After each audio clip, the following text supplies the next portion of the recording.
We shall completely destroy Japan's power to...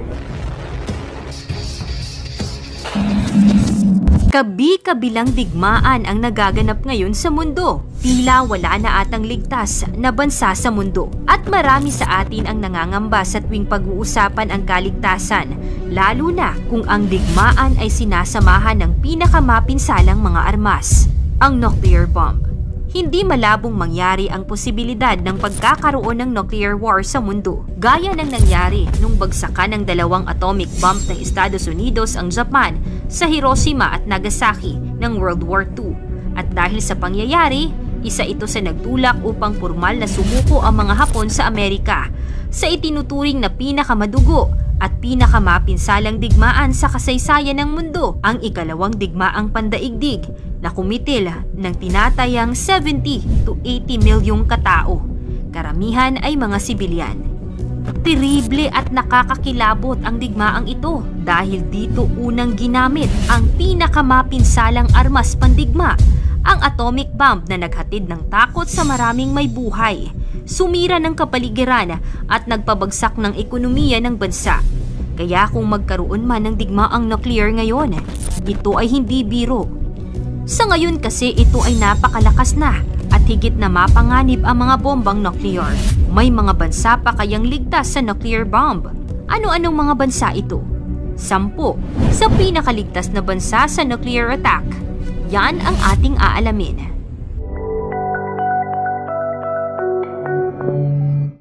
Pang-10, Sri Lanka. Sri Lanka, isang republika sa Indian Ocean, ay nasa timog silangan ng India. Ang bansa ay mayaman sa kultura, natatanging kalikasan, at may kasaysayan na umabot ng 2,000 taon. Bakit ligtas ang Sri Lanka? Ang islang bansa ay malayo sa mga target ng nuclear. Meron lamang itong mahigit 20 milyon katao at kakulangan sa infrastruktura, kaya't mahirap para sa isang nag-aatake na magdulot ng malawakang pinsala. Pang-9, Nepal. Ang Nepal ay isa sa pinakaligtas na bansa sa Asia. Ito ay nakakagulat dahil nasa pagitan ito ng India at China. Katulad ng South Korea, North Korea, hindi nais ng mga kapitbahay ng Nepal na magbaba ng bomba sa kanilang harap. Ang mga mataas na bundok sa Nepal ay nagbibigay ng likas na proteksyon laban sa radiation. Ito ay isang bansang walang baybayin, ngunit naka-isolate, katulad ng isang bansang isla. Pang-8, Fiji. Maraming tao ang nagtuturing sa Fiji bilang paraiso sa Earth. Ang Fiji ay isang magandang islang paraiso na may kumikislap na asul na karagatan, di madamay na mga beach at luntiang tropikal na kagubatan. Bagamat totoo ito, maraming tao ang hindi mapapansin na ang Fiji ay isa rin sa pinakaligtas na mga bansa sakaling magkaroon ng nuclear war. Nangangahulugan nito na ito ay lubos na hiwalay sa iba pang mga bahagi ng planeta. Ang bansang isla ng Fiji ay naka-isolate mula sa iba pang lugar sa Pacific Ocean. Dahil sa malayong lokasyon nito, mas mababa ang tsansa ng nuclear assault sa lugar na ito. Pang-7, Greenland. Ang Greenland ay ang pinakamalaking isla sa pagitan ng Canada at Iceland sa Arctic Ocean. May 57,000 katao ang Danish Greenland. Bagamat limitado ang populasyon, mayaman ang Greenland sa wika at kultura. Karamihan sa mga nuclear missile ay hindi makakarating sa Greenland. Kung isang bansa ang maglunsad ng missile sa Greenland, ang ice sheet ay matatakpan ng malaking bahagi ng isla na naglilimita sa pinsala. Pang-6, Sweden. Itinuturing na tahimik ang Sweden. Ang rate nito ng pagpatay ay pangatlo sa pinakamababa sa buong mundo. Hindi lamang ito ligtas, kundi isa ito sa pinakaligtas na mga bansa sa aming listahan. Ang neutrality at non-alignment ng Sweden ay nangangahulugang hindi ito pumipili ng panig sa pandaigdigang krisis o sumasali sa mga military alliance. Ito ay nakakabawas ng panganib sa nuclear war ng Sweden. Pang-5, Norway. Ang Norway ay isa sa mga ligtas na bansa mula sa nuclear war sa Europa. Inirerepaso ng Global Peace Index ang Norway bilang ika-14 na pinakapayapa noong 2021. Ang Norway ay ligtas mula sa nuclear war sa ilalim ng ilang dahilan. Una, ito ay hindi gaanong populated. Ang isa sa nuclear assault ng Norwegian soil ay magdudulot ng isang kaunting pinsala. Pangalawa, ito ay medyo naka-isolate mula sa iba't ibang bansa. Ang isolation ng Norway ay nagpapababa sa posibilidad ng isang regional na pagtutunggali na maaaring umakyat sa nuclear war.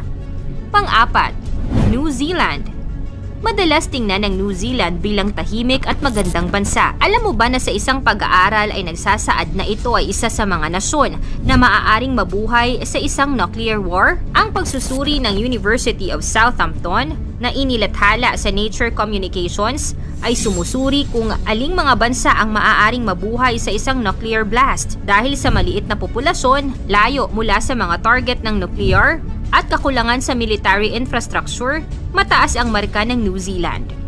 Pangatlo, Australia. Ang Australia ay isang pangunahing kandidato sa kaligtasan mula sa nuclear war. Ang malawak at tuyong kontinente nito na may ilang malalaking sentro ng populasyon ay nagpapaliwanag kung bakit ang nuclear strike sa Australia ay mahirap at ang maliit na populasyon ay maglilimita sa pinsala. Ang militar na relasyon ng Australia sa US ay magbibigay ng proteksyon sa kanila sa isang nuclear conflict. Walang gustong umatake sa Australia na alam ang malaking nuclear arsenal ng US. Pangalawa, Canada. Ang Canada ay isang pangunahing mananatiling buhay sa nuclear war. Ang NORAD ang pangunahing military partnership ng Canada sa US. Sila ay nag-oorganisa ng military drills. Kung ang isang nuclear bomb ay aatakihin ng isang bansa, malamang na magtutulungan ng isa't isa. Ang Canada ay may malaking lawak ng lupa at hindi kakaunti ang populasyon. Ito ay nagpapababa sa panganib ng isang nuclear attack na sirain ang bansa. Sa isang atake, maraming bahagi ng Canada ay nasa rural at hindi gaanong tinitirhan na nagpapababa ng bilang ng namamatay. Bago ang ating number 1, sa panahon naman ng digmaan, ang pinaka-safe na lugar ayon sa pag-aaral, ang Switzerland, ang pinaka-safe na bansa sa panahon ng gyera dahil sa geographical location at defensive strategy ng bansa. Ang Switzerland din ang isa sa bansa na hindi nakisangkot sa digmaan noong unang digmaang pandaigdig at ikalawang digmaang pandaigdig. Kahit napapalibutan ang bansang ito ng mga bansang kasali sa gyera at ang ibang mga tao dito ay may kanya-kanyang bunker, ang bunker ay matatagpuan sa ilalim ng lupa. Ginagamit upang protektahan ang mga tao na nasa loob nito mula sa iba't ibang uri ng pag-atake, lalo na sa mga pagsabog ng bomba. At ang una, Iceland. Ang Iceland ay isa sa islang bansa sa North Atlantic. Meron itong halos 300,000 residente at 103,000 square kilometers. Dahil sa kanyang kalayuan, kawalan ng military at geothermal energy, ang Iceland ay isa sa pinakaligtas na lugar sa nuclear war. Hindi maabot ng nuclear missiles ang Iceland nang hindi napapansin dahil sa isolation ng North Atlantic Ocean. Ang limitadong populasyon at sukat ng Iceland ay maglilimita sa pinsala mula sa isang nuclear missile. Ang totoo, walang bansa ang nakakatiyak ng lubos na kaligtasan. Pero may ilang mga bansa na may mas mataas na chance dahil sa proteksyon at mas mababa ang tsansa na maging target ng nuclear attack. Maaaring dahil ito sa mga geographical nilang lokasyon o dahil sa kanilang political stability at kakayahan na makabangong muli. Pero ang higit sa lahat at napakamakapangyarihang sandata na pwede nating gawin ay patuloy na manalangin at magtiwala sa Diyos. Dahil aminin natin sa hindi, wala namang pinakaligtas o safe na lugar kung hindi tayo iingatan at tutulungan ng Diyos. Kaya ngayon pa lang ay magpakabait na tayo. Magbalik loob sa paglilingkod sa Diyos para kung dumating man ang matitinding digmaan, may Diyos na gagabay at mag-iingat sa atin. Kaya kung maganap ang nuclear war, anong gagawin mo? At saan ka pupunta? Ikomento mo naman ito sa ibaba. Paki-like ang ating video, i-share mo na rin sa iba. Salamat at God bless!